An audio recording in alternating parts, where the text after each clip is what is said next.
Selon la Bible, l'humilité n'est pas un sentiment de dépréciation de soi, mais une juste perception de sa position par rapport au Créateur.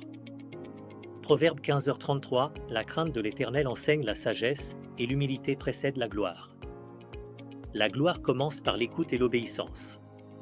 L'humble est enseignable, ce qui lui permet d'acquérir la sagesse nécessaire pour gérer la gloire future sans se perdre. Le processus, le brisement et l'épreuve. La gloire sans humilité mène souvent à la chute. Dieu utilise donc souvent un temps de préparation. La promesse, une élévation divine. Le Nouveau Testament confirme cette règle avec une promesse d'action de la part de Dieu.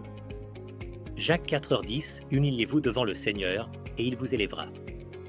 1 Pierre 5h6, humiliez-vous donc sous la puissante main de Dieu, afin qu'il vous élève au moment marqué. C'est Dieu qui choisit le moment marqué. L'humilité consiste aussi à accepter le calendrier de Dieu plutôt que de forcer son propre destin. Bienfait de l'humilité. L'humble n'a rien à prouver.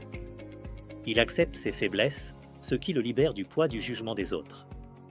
C'est un remède puissant contre l'anxiété sociale. Une capacité d'apprentissage illimitée. On ne peut pas remplir un vase qui est déjà plein. Celui qui est humble reconnaît qu'il ne sait pas tout. Cela le rend enseignable. Dans la Bible, c'est ce qui mène à la sagesse. En entreprise ou dans la vie, c'est ce qui permet de progresser plus vite que les autres. Des relations plus solides. L'orgueil crée des barrières, l'humilité crée des ponts. L'humilité permet de demander pardon et de pardonner. Elle facilite l'écoute active.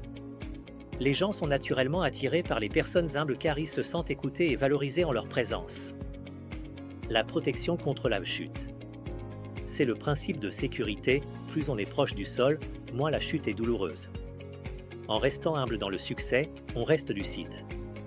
Si un revers arrive, on n'est pas brisé par l'effondrement de son ego. Proverbe 16, 18, l'orgueil précède le désastre, et un esprit arrogant précède la chute. L'approbation divine. C'est le bénéfice le plus cité dans la Bible. 1 Pierre 5, Dieu résiste aux orgueilleux, mais il fait grâce aux humbles. L'humilité ouvre la porte à la faveur et à l'aide de Dieu, ce qui est la définition même de la gloire biblique. Quelques exemples des personnes humbles dans la Bible. Joseph.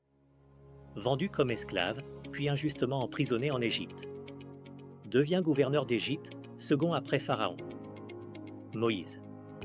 Passe 40 ans comme simple berger dans le désert après avoir été prince. Libérateur d'Israël et ami de Dieu. David. Ou un roi, mais pourchassé comme un animal par Saül dans les grottes. Le plus grand roi d'Israël. En résumé, l'humilité n'est